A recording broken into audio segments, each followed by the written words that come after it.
as someone who's been involved with this work stream from the beginning, what's the outcomes and how can they help other organizations? So if someone was listening to this conversation, what's your view of how this group can help other organizations? I think probably the start point of that is part of how the focus on SWP has changed over time in a very exciting direction. You know, when I first encountered it, really it was by HR for HR, more like resource forecasting plus, and seen that develop into a talent discussion, as has been mentioned. Particularly, I think, you know, Fortune Favours are prepared in that respect.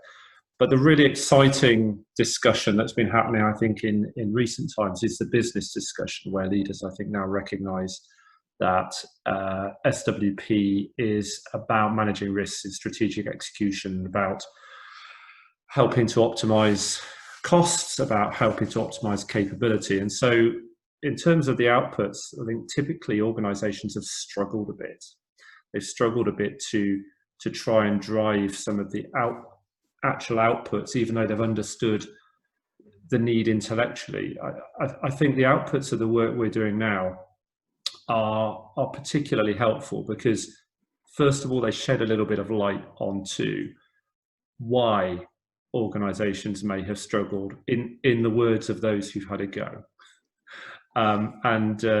I think, as has been mentioned, the brand of SWP has, I think, suffered a little bit by some of those failed attempts over the years.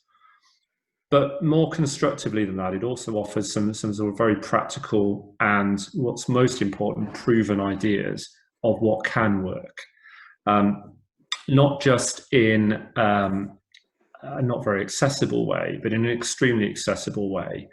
I think a lot of organisations have been caught between two chairs over the years of either having a go at it themselves, but perhaps not really understanding exactly what they're trying to do, or having discussions with perhaps much larger organisations or suppliers of software or goods aimed at helping them, which feels quite industrial. And so there's been this sense of neither one thing nor another. I think what the outputs of this work have really done is to make some of this very accessible to organisations who don't want to commit enormous amounts of time and money to finding out whether or not they have a problem, but just want to try some things that other people have found have worked.